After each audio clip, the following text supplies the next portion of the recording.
Hello sa inyong lahat! Narito na naman si Mami Essie para mag-share na naman sa inyo ng isang masarap na recipe. Ngayon po ay gagawa tayo ng isang masarap na ulam ng mga Ilocano. Ang pinakbet na sili o pinakbit na sili nga. Pero bago tayo mag-umpisa, kung kayo ay nasa Facebook, don't forget to follow, like, and share. At kung nasa YouTube naman po, wag lang kalimutang mag-subscribe at pindutin ang bell button para lagi kayong updated sa ating mga bagong video. Ngayon, narito po ang ating mga kakailanganing sangkap. Siyempre po, itong pinakbit ng Ilocano ay talagang mahilig sila sa sili. Kaya gagamit po tayo ng siling haba o siling panigang ng ito po ay 3/4 kilo. Maglalagay po tayo ng pork belly. Ito po ay 1 kilo. Medyo nilakihan ko po yung hiwa. Ito naman po yung ating gagamiting bawang. 1 pusong bawang. Siyempre po masarap yung maraming pampalasa.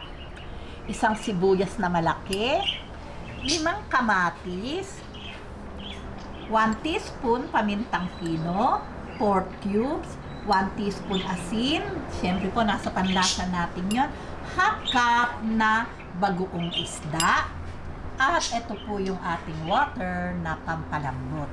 Ngayon, umpisahan na po muna natin yung pagpapalambot ng ating pork belly.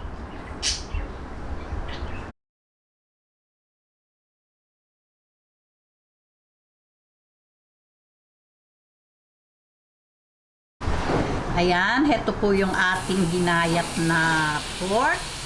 Medyo po lakihan natin yung ating pork.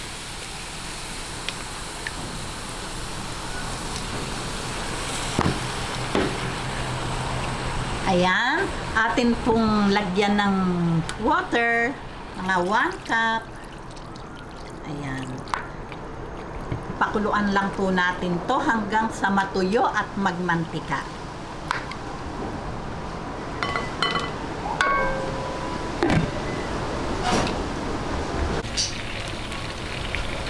Ayan, pagka po ganitong tuyo na po yung tubig at nagmamantika na din po, atin pong piprituhin yan sa sarili niyang mantika. Ayan. Hintayin lang po natin mag light brown. Ayan, mag light brown po lahat. Medyo hininaan ko po yung kalan at takot na takot tong anak ko na nagkakamera sa akin at baka siya matilansikan. Okay, tuloy-tuloy lang po natin yung pagpiprito hanggang mag light brown. Ayan, pagka po ganito, ayan, medyo naprito na po natin. Atin mo na pong hanguin.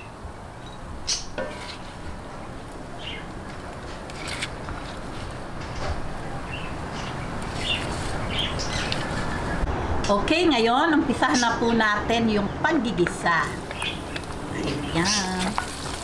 Isa-gisahin lang po natin hanggang mag light brown.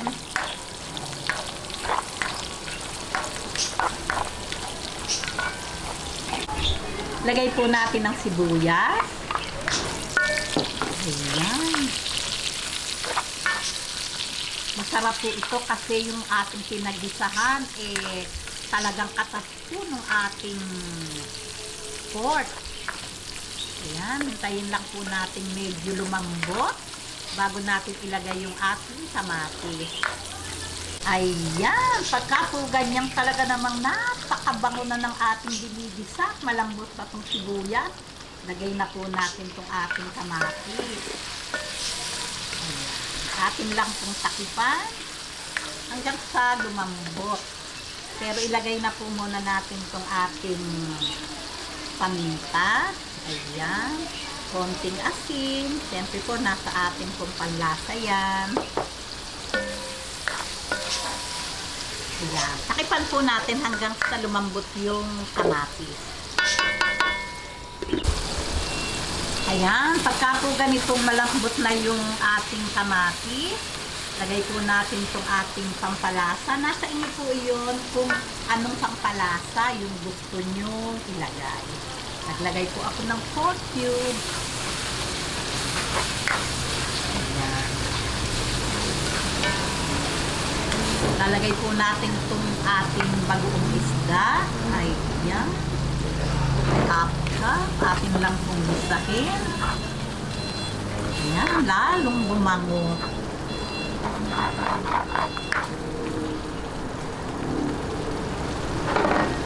Ayan, gisahin lang po natin ng bahagya pa bago natin ilagay yung ating pork. Ayan, after 1 minute, lagay na po natin itong ating pork.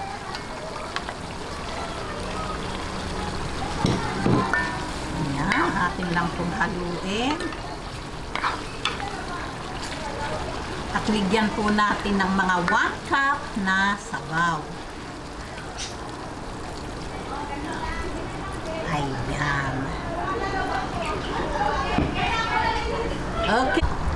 Okay, ngayon, pakuluan lang po natin to ng 3 to 5 minutes. Ayan. Bago natin po ilagay yung ating sili. Ngayon, after 5 minutes, lalagay na po natin tong ating sili. Ayan.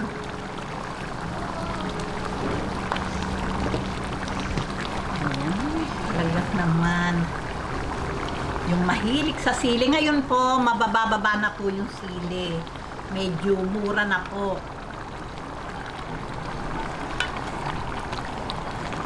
Ayan.